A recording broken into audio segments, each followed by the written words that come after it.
What's going on, YouTube? Welcome to my channel. I'm your host, Portia Dorsey, aka Professor P, and we are expanding your success mindset. So today we're going to get into the I Am Part 2. If you did not go and watch the I Am Part 1, please do so. I talked about the need to kind of separate ourselves from the I Am and Portia. So I am Portia, and why I separate that is because the I am is my spiritual self. God said, when Moses asked his name, God said, I am that I am.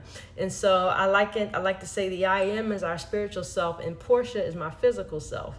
And so that helps us navigate the world where the I am is in charge of guiding and looking after my physical self, Portia. And so that I covered that in part 1. Part 2, today, we're going to get into the actual I am. So attributes of I am is God, right? And so 3 of the top attributes of God, we're going to get into those and how they relate to us. So they are omniscient, omnipotent, and omnipresent. So let's jump right in, okay? The I am, the attributes of I am. Remember, I am, and God's name is I am. So one of his top attributes is omniscience. Look, I just said it and then I can't even see it. Omniscient. And what that means is God is all-knowing, possessing infinite knowledge of all things past and present.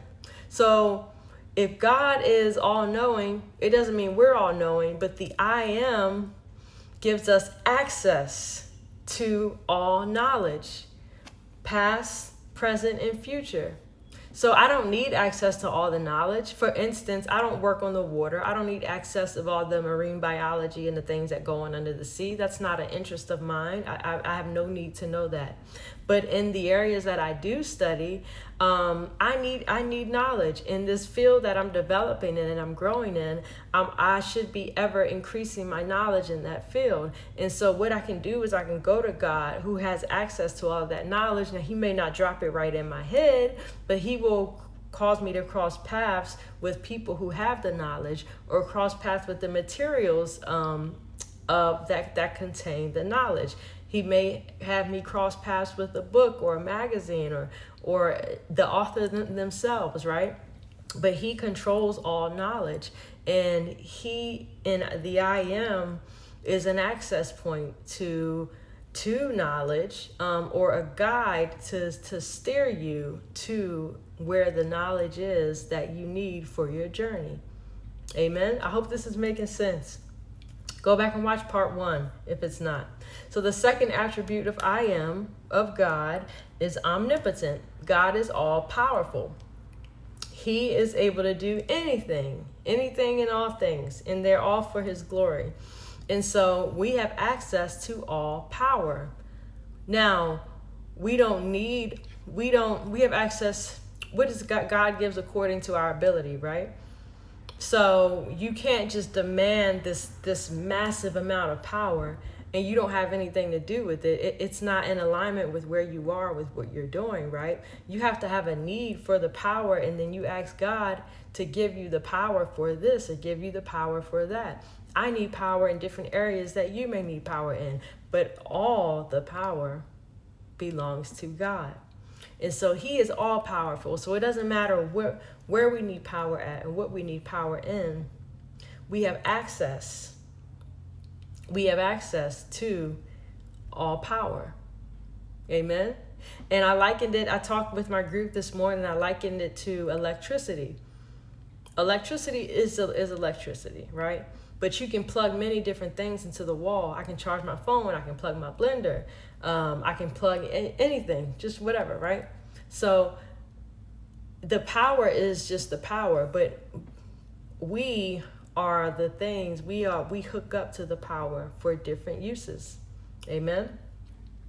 And the last one is omnipresent. God is omnipresent. That's another characteristic of I am, of God, is omnipresent. So what does that have to do with us? Well, we have access to the power of place, the power of location, the power of spatial ability. So you ever hear when people, they move to a new place, they don't have it clearly mapped out. They don't have a really sane reason It's not just very clear, but they feel an unction, they feel an urge to move here, they feel an urge to relocate, or God may tell you to go to this event tonight, something you wouldn't normally go to, but God tells you go there.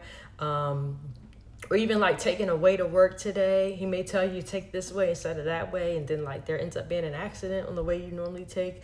Things like that, because that spatial ability is really, it really only matters down here on earth. It's we move about each other. We're intermixing, we're intermingling.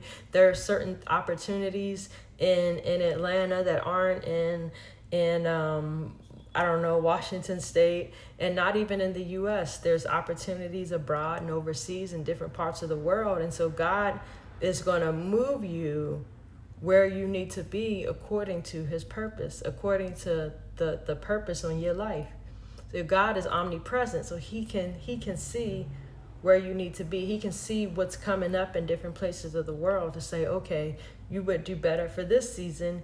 You would do better here, you would do better there. And so we have access to that spatial, that location information from God. We have access to that through the I am. So I hope this made sense, guys. The I am. God says I am that I am. We also say I am. I am what? I am Portia, right? I am a woman. I am athletic. I am this. I am that. Okay? But the I am is the base of who we are. All those other things are just characteristics that help us relate with one another on earth. But the I am is eternal. It doesn't need characteristics. Amen.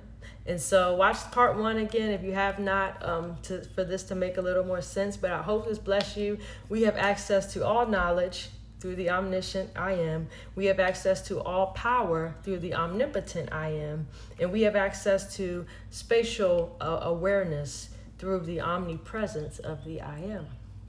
Amen. All right, guys, have a very, very blessed day. If you like free one-to-one coaching or to be a part of my coaching community, that link is in my description, the description of my channel. And yeah, until next time, y'all. Peace.